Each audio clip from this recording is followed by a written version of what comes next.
네. 그럼 우리가 여기에서 고민을 해보는 거죠. 이 캔들은 빠지지 않았어.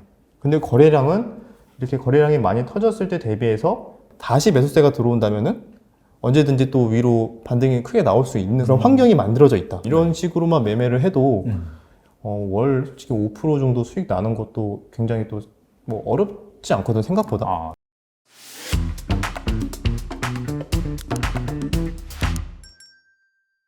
그래서 본격적으로 이제 어떻게 그런 좀 트레이딩을 할 만한 종목들 그 발굴하시는지 구체적인 약간 좀 발굴 프로세스 그런 것에 대해서 궁금해요. 발굴 프로세스. 네. 하루 약간 일과에 대해서 약간 아예 이렇게 설명해 주시는 것도 괜찮을 것 같고. 네. 아, 하루 일과가 오히려 더 네. 편하겠네요. 네네네. 일단은 저는 장 시작을 하면은 전날에 세워둔 시나리오들을 매매를 한다고 했잖아요. 네. 그리고 나서 점심시간 때 좀 뭐 쉬고 점심 먹고 쉬고 하다가 2시 반쯤에 오후장에 뭐 변화된 게 있는지 또 종가 부분에 매수를 할 만한 게 있는지 그런 거 체크를 하고 이제 여기서부터 중요해요. 이게 루틴이 돌아가려면은 네. 장이 끝나고 나면 네. 그 오늘 하루의 특징적이었던 종목들 그러니까 한마디로 특징적이었던 게 어떠한 섹터나 어떠한 테마군이나 네. 이렇게 뭐 강하게 자금이 들어왔던 그런 종목들이 있어요. 네네. 그런 것들을 한번 쫙 정리를 해야 돼요. 굉장히 뭐 상승을 많이 한 종목부터 시작을 해서 네. 이 종목이 많이 올랐는데 뭐 거래 대금이 오늘만 뭐 1,000억, 2,000억이 막 올랐어요. 그러니까 1,000억, 2,000억의 매수 매도 거래 대금이라고 그러는데 거래 대금이 엄청나게 터졌어요. 그러면 이게 중요한 거는 여기서 이유가 뭔지 그냥 완전히 차트만 보시는 분들이 있어요. 완전 차트만. 딴 거 아무것도 안 보고.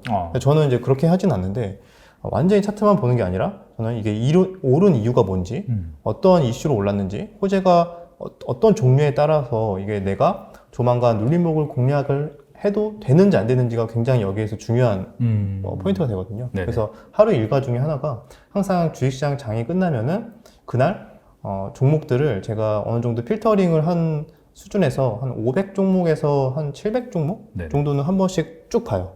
그러면은 대부분 이제 올랐던 섹터들이 왜 올랐는지 그런 것들이 정리가 되고 그다음에 새롭게 시작한 종목들도 어떤 이슈들이 있는지 정리가 되고 그런 것들을 다 이제 바로 제가 그거를 관심 종목에 뭐 넣어놓고 대기를 시켜놓는다고 해갖고 그거를 반드시 뭐 무조건 매매를 한다 이건 아니고 이거는 충분히 이유가 있고 뭐 지켜볼만 하다라는 것들은 계속 관심 종목이나 이런 것들을 정리를 하고 보다 보면은 조만간 제가 이제 또 원하는 그런 눌림목의 타점들이 올 때 그때 매매를 한다는 거니까 그래서 그렇게 계속 정리를 하고 또 반대로 원래 관심 종목에 있던 종목들 중에서 이제 뭐 볼 필요가 없는 종목들 어느 정도 뭐 시세가 뭐 원하는 대로 나오지 않아서 네. 이제 안 봐도 되는 종목들은 또 네. 삭제를 하고 네. 이런 식의 루틴을 계속 반복하고 그리고 뉴스들을 중간중간에 좀 체크를 많이 하죠. 아 지금 이런 뉴스가 나왔는데 이게 이러면은 투자 심리가 주식시장에 어떤 식으로 반영이 되겠구나 이런 것들을 계속 뉴스를 체크하는 편이고 그거를 통해서 차트를 딱 장 끝나고 이제 정리를 하죠. 그런 네. 식으로 정리를 하고 네. 그다음에는 저녁에는 뭐 별거 없습니다. 저녁에는 그냥 네. 저녁 또 집에서 가족들과 저녁 시간 보내고 마지막에 자기 전에 네. 이제 미국장 정도 간단하게 어떻게 시작하는지. 네, 미국장 정도 특징적인 거 어떻게 시작하는지 네네. 물론 이게 오전장 이게 미국장에서는 이제 시작했을 때 오전장이죠. 네네. 그 잠깐 그거 보고 자겠지만 물론 오후장에 완전히 분위기가 달라질 때도 있어요. 그래서 오전장에 대충 머릿속으로는 이제 시뮬레이션을 돌려요. 만약에 미국장이 시작을 했는데 반도체주들이 굉장히 강하게 시작을 하네. 뭐 테크주들이 굉장히 강하네. 아니면 리오프닝 관련 섹터들이 뭐 네네. 강하네. 이런 것들이 그날그날 특징들이 있거든요. 네네. 그래서 그런 것들을 머릿속에서 간단하게만 입력을 하고 이게 내가 자고 일어났을 때 미국장이 어떻게 끝난지 그 유지가 되는지 안 되는지 정도만 확인하기 위해서 시작은 이렇게 했는데 그리고 이제 잠이 들죠. 네네. 시작은 이렇게 했는데 그리고 나서 일어나서 이제 네네. 미국장이 끝났잖아요. 네네. 그래서 미국장 한번 보고 미국장이 뭐 많이 올랐네 또는 많이 떨어졌네. 그럼 많이 올랐으면은 뭐 어떤 섹터가 많이 올랐고 어떤 섹터가 많이 뭐 떨어졌나 네. 뭐 이런 것들을 보고 물론 그거를 그대로 매매를 하진 않지만 오히려 그걸 또 뭐 역으로 뭐 이용할 때도 있어요. 그래서 그거를 참고를 해서 그러면 내가 원래 차트 정리를 하면서 이렇게 시나리오를 짜야지라고 세운 게 있는데 거기에서 만약에 미국장으로 인해서 수정할 게 있으면 시나리오도 수정할 게 있으면 거기서 좀 반영을 해서 오전장에 좀 간단하게 뭐 매수 매도를 좀 참고를 해서 뭐 한다던가 이런 식으로 루틴이 계속 돌아가거든요. 어. 그래서 중요한 거는 역시 종목 선정이지 않나. 내가 이 종목들을 계속 관심 있게 봐야 된다. 왜? 지금 이렇게 지금 시장에서 관심을 받고 있고 이 관심이 지금 단기간에 이렇게 한 번에 끝날 이슈가 절대 아니다.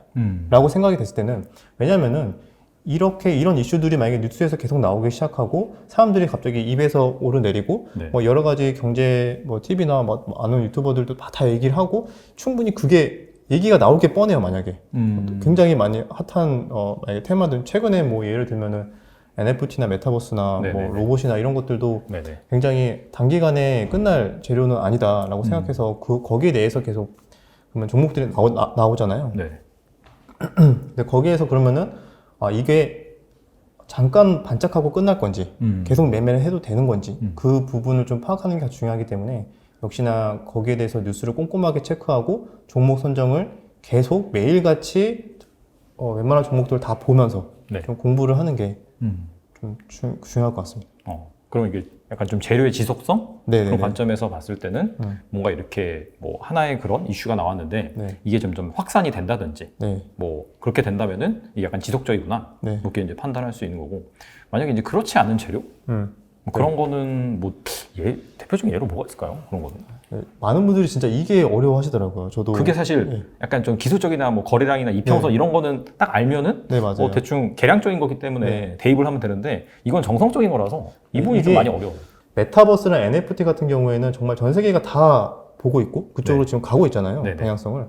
그러니까 그런 구간은 이거는 한 번에 끝날 게 아니다라는 건 누구나 알고 있죠. 근데 반대로 만약에 이런 경우 뭐 에너지 대란이라던가 네네. 만약에 뭐 최근에 예를 들면은 뭐 천연가스가 많이 올라서 그렇죠. 천연가스 관련주들이 한번 탁 튀잖아요. 맞아요. 근데 그게 뭐 가스가 계속 오르면은 뭐 시세가 나오겠지만 그게 만약에 어느 정도 협상이 되거나 또 정치적인 또 부분이 있잖아요. 그렇죠. 네. 만약 협상이 되거나 또는 천연가스가 떨어지기 시작하면은 그냥 갑자기 시세가 언제 그랬냐는 듯이 다시 원점으로 돌아오거든요. 그럼 그 부분은 이게 에너지 때문에 올랐다 싶으면 이게 계속 연속성이 있을까?에 대해서는 충분히 우리는 의심을 해볼 필요가 있다는 거죠. 우리나라도 최근에 한 몇 달 됐죠? 한 2달 됐나요? 그 요소수 대란. 맞아요. 네. 네, 요소수 대란도 그것 때문에 관련 막 주식들이 올랐거든요. 맞아요. 네. 근데 말 그대로 그거는 연속성에 대해서 왜 의심을 할 수밖에 없냐면 그 공급 문제가 조금이라도 해결되면 그러면 끝이잖아요, 완전. 네네네. 해결되면. 그러니까 이게 앞으로 우리가 계속 관심을 가질 만한 뭐 로봇이라던가 뭐 메타버스, NFT 이런 거는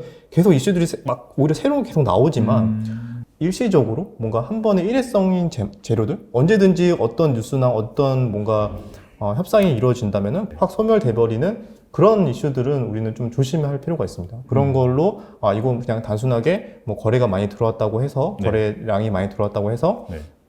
막 매매를 하다 보면은 결국에는 이 재료 판단에 의해서 굉장히 많은 분들이 좀 여기에서 실패를 많이 하는 것 같아요. 어떻게 예시가 됐나요? 그런 네, 말씀 잘 주신 것 같아요. 명확하게 감이 옵니다, 이게. 네. 단기간에 끝날 이슈인지. 뭐 사실 네. 뭐 천연가스 가격 같은 게 구조적으로 계속해서 오르긴 힘들잖아요. 네, 어떻게 뭐 공급망 병목 현상이라든지 아니면 약간 좀 그런 뭐 단기간의 규제, 제재, 공장 가동 중단, 뭐 그런 등등 그런 것 때문에 이제 에너지 가격이 오른다든지 뭐 아니 원자재 가격이 오른다든지 근데 그게 계속해서 지속될 수는 없는 부분이니까 그런 관점에서 좀 생각을 해보면 네, 좀 맞습니다. 이해가 될 것 같긴 해요. 네, 그게 결국에는 이제 투자 심리랑도 연결이 되거든요. 그래서 이게 갑자기 어떤 뉴스가 나오면은 시세가 거의 폭락이 나올 수 있는 거잖아요. 그런 네네. 재료들은. 맞아요. 그래서 네. 이거를 시장에 많은 참여자들이 다 알고 있어요. 그러면 그 말은 즉 이 종목 관련된 그런 매매를 할 때 불안하다는 거거든요. 언제든지 털고 나갈 수 있는 준비가 언제든지 되어 있다. 갑자기 뭐 에너지 같은 경우에는 천연가스 같은 경우에는 뭐 푸틴이 한마디 하면은 막 급등과 급락을 하잖아요. 네네. 그러니까 거기에 그냥 맡겨버리는 셈이 되기 때문에 이거는 재료가 뭐 뉴스에 따라서 왔다 갔다 하는 것처럼 우리나라로 뭐 예전으로 따지면은 뭐 그런 대북 관련된 테마도 맞아요. 그런 네. 게 있었죠. 네네. 말 한마디에 네. 막 하한가 가고 상한가 가고 맞아요. 그런 거는 어떻게 보면은 계속 지켜볼 만한 테마. 물론 그때 굉장히 강한 주도주였을 때는 그때는 다 같이 뭐 많은 사람들이 매매를 했지만 그런 것들은 충분히 조금 종목을 선정하는 데 있어서 많이 좀 유의를 해야 단기 매매하는 데 있어서 좀 롱런하는 것 같아요. 그러니까 대북도 사실 뭐 그때 당시 한 2018년도, 2017년도 그때였던 것 같은데 그때는 막 진짜 막 경제적인 통일이 막 나오고 맞아요. 미국이랑 북한이랑만 만나서 막 핵시설 파기하고 이제 그게 계속해서 지속이 된다라고 하면 네, 맞아요. 트렌드로 쭉 갈 수 있는 건데 네. 사실 그런 게 아닌 상황에서 중간중간에 나오는 이슈 같은 경우에는 네, 맞습니다. 거의 뭐 일회성의 가능성이 높다. 네. 뭐 그렇게 이제 이해할 수 있을까요? 그나마 그때는 정말 정치적인 게 굉장히 커가지고 좀 오랫동안 시세가 좀 연속성 있게 대북주 같은 경우는 가긴 했는데 네네. 오히려 더 이 예시가 더 좋을 것 같아요. 뭐 방산주, 아, 뭐 북한에서 뭐 미사일 그렇죠. 쏘면 막 올라가는 네네. 것도 있잖아요. 네네네. 그러니까 이런 거는 정말 실제로 뭐 얼마나 관련이 있을 뿐더러 뭐 있지도 않을 뿐더러 이게 뭐 계속 도발을 할까요? 뭐 어느 정도 또 협상을 하고 또 괜찮아지잖아요. 네네. 그래서 이런 것들을 너무 그렇게 자극적인 그 뉴스, 막 미사일을 쐈고 뭐 핵실험을 했고 네네. 뭐 이번에도 뭐 푸틴이 전쟁을 한다던가 뭐 그런 거에 자극적인 뉴스에 뭔가 관련 주래 그러면은 실제로 관련이 대부분 없는 경우가 대부분이긴 한데 막 그런 거에 막 이거는 정말 막 공포에 또 엄청 욕심에 막 재료에 막 그런 자극적인 거에 막 매수를 하거든요. 네. 그래서 그때는 정말 이 재료가 객관적으로 딱 생각할 줄 알아야 돼요. 이 재료가 과연 내일도 일주일 뒤도 많은 사람들이 관심을 가질까? 그 부분에 좀 초점을 맞추면은 내가 매매를 해도 되는 섹터나 테마가 딱 나뉘지 않을까? 네, 이렇게 생각을 합니다. 그러니까 오히려 이제 그런 이슈 같은 경우에는 탈출 신호가 될 수 있겠네요. 네. 네, 그렇죠. 남들이 살 때 이제 털고 나오고. 네, 맞습니다. 알겠습니다. 아, 그리고 아까 그 일과 중에서 제가 하나 이제 질문 드리고 싶었던 거는 끝나고 나서, 장이 네. 끝나고 나서 한 500개에서 700개 정도 쓱 보신다고 했잖아요. 네, 네, 네. 그럼 그 정도 보는데 시간이 어느 정도 걸리세요?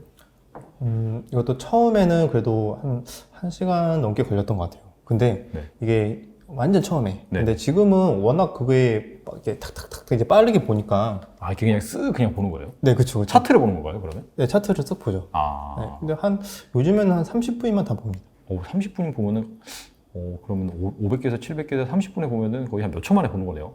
그냥 이렇게 움직이면서? 툭툭툭툭 이렇게 보는 건데, 아. 이제 이마저도 좀 불편하시다 하면은 저도 따로 이렇게 검색식, 조건 검색식 같은 거 만들어 놨어요. 아, 그래서 그거를 최대한 왜냐면은 뭐 필터링을 많이 넣으면은 그게 봐야 할 종목들이 뭐 100개, 200개를 확 줄일 수도 있거든요. 그래서 그거는 본인의 그런 스타일이나 성향에 따라서 그런 것들을 하면 되고, 저는 그래도 예전부터 약간의 좀 뭐라 해야 될까, 좀 무식하게 그냥 다 보는 게 있었는데 그래서 저는 그냥 그게 마음 편하더라고요.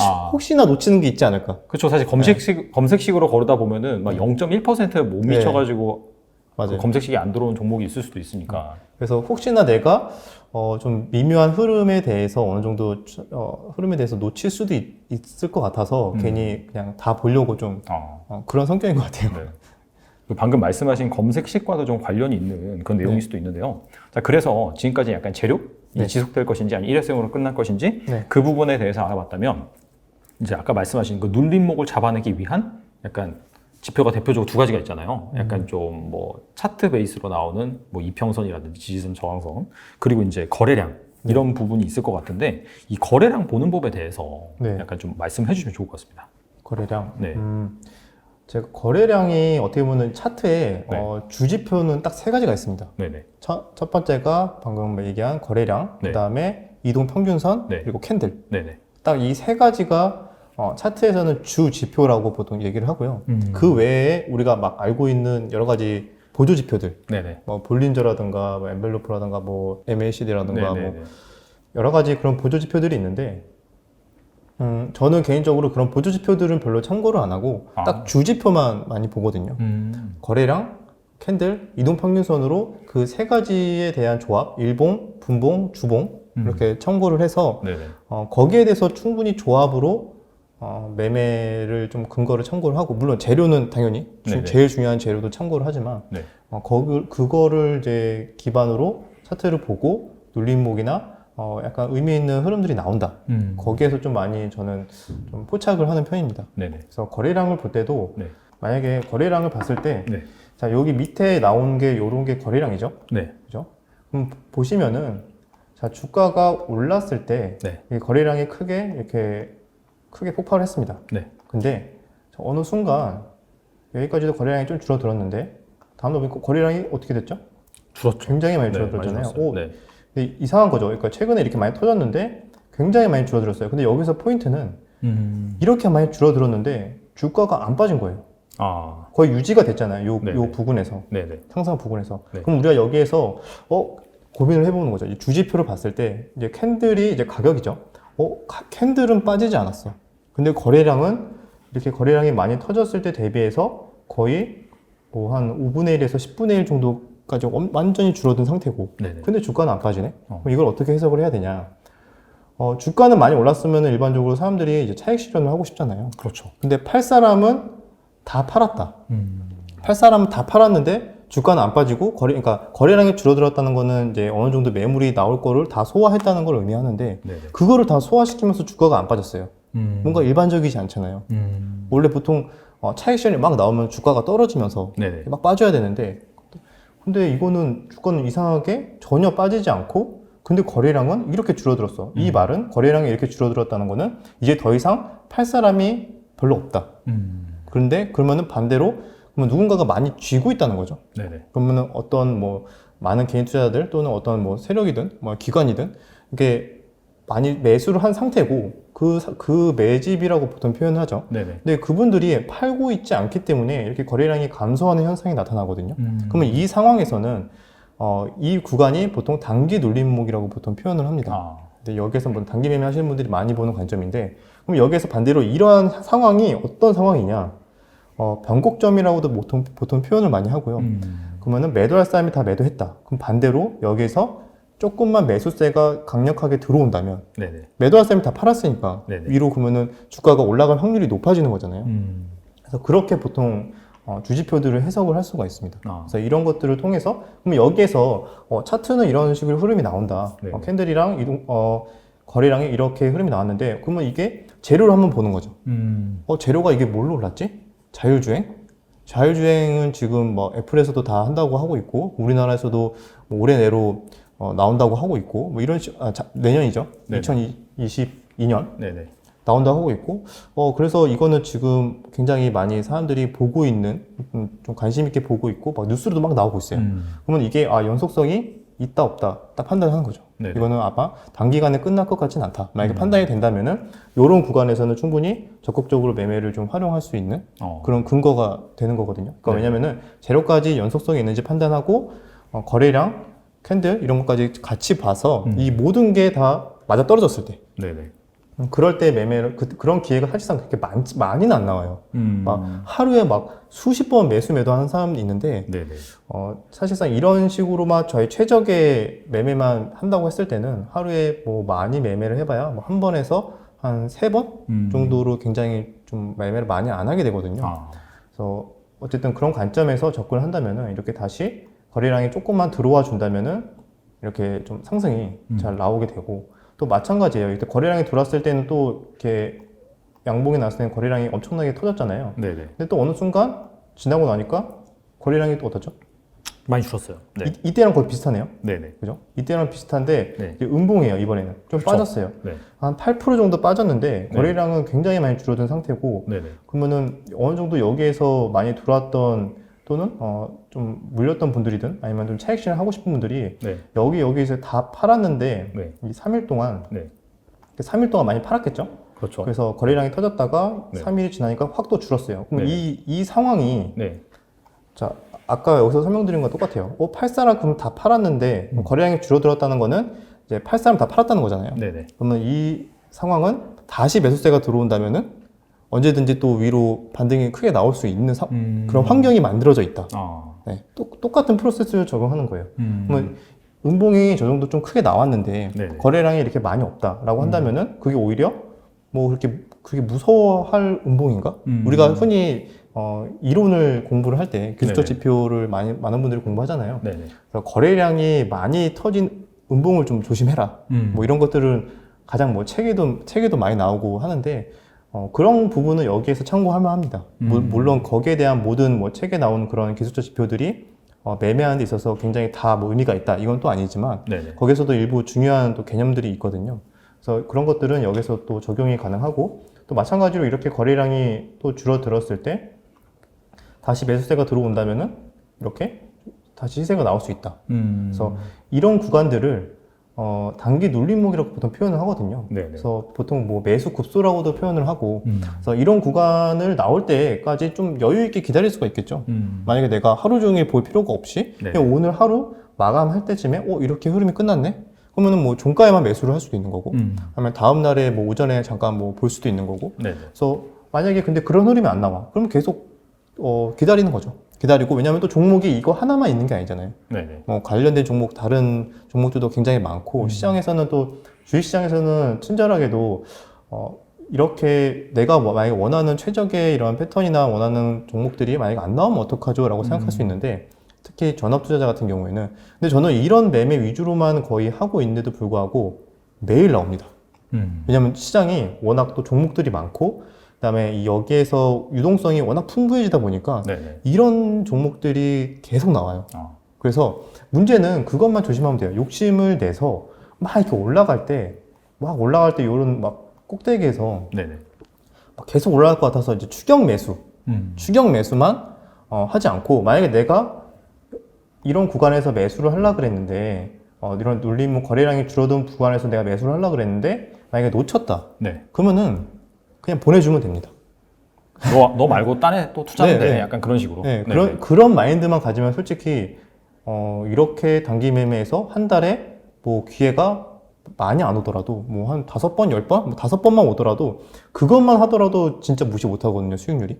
괜히 이것저것 쓸데없이 막 추격 매수하고 하다가 손실 나는 것보다 그냥 이렇게 여유 있게 보다가 일주일에 한 번이든 두 번이든 이런 식으로만 매매를 해도 월 솔직히 5% 정도 수익 나는 것도 굉장히 또 뭐 어렵지 않거든, 생각보다. 네네. 많은 분들이 막 매일같이 매매를 해야 수익이 잘 날 거라고 생각하잖아요. 네네. 오히려 근데 이런 구간에서만, 물론 제가 지금 설명드린 거는 여러 가지 매매 기법에서도 관점들이 굉장히 많이 있지만, 그렇죠. 여기에서는 이제 거래량 관점에서만 보통 설명을 드린 건데, 대충 이런 눌림목들을 네. 제가 좋아하는 관점이라고 생각하시면 될 것 같아요. 그 정리를 해보면 그런 것 네. 같아요. 이게 캔들의 모양은 사실 별로 중요하지 않은 것 같고, 그 상황에서 이제 거래량이 얼마나 줄어들었느냐, 매물을 소화하면서 네네. 그게 좀 핵심이라고 볼 수 있겠네요. 왜냐하면 첫 번째 눌림목 같은 경우에는 네. 사실 그 가격대를 잘 지지를 해줬고, 네. 지금 두 번째 저기 좀 크게 동그라미 쳐놓은 거봉 같은 경우에는 약간 좀 음봉이 많이 내려왔잖아요. 근데 그럼에도 불구하고 거래량이 많이 감소했기 때문에 뭐 저 정도면은 이제 팔 사람은 팔고 뭐 이제 그렇게 됐기 때문에 다시 한번 또 올라갈 수 있는 가능성이 나왔다. 그렇게 해석해 볼 수도 있을까요, 그러면? 네, 이게 제가 또 뭐 이동평균선까지 같이 접목을 하다 보면은 또 이 캔들의 패턴까지도 네네. 또 설명을 드릴 수는 있는데, 아, 어쨌든 거래량으로만 봤을 때는 어떻게 보면 캔들의 그런 패턴이 뭐 그렇게까지 중요하지 않을 수는 있습니다. 근데 캔들도 보긴 해요. 제가 아까 설명드린 주지표 중에 하나라고 그랬잖아요. 네네네. 그래서 캔들도 마찬가지로 중요합니다. 왜냐면은 거기에서 어디에서 많은 사람들이 매수를 했고, 아니면 매물이 어디에 많이 있는지, 뭐 이런 것들을 좀 종합적으로 볼 수 있는 게 또 캔들이기 때문에, 네네. 캔들을 완전히 무시할 수는 없겠지만, 그래도 이렇게 거래량까지 같이 본다면은, 뭐 굳이 막 캔들이 내가 꼭 원하는 뭐 패턴이 아니더라도, 의미 있게 우린 접근을 할 수는 있습니다.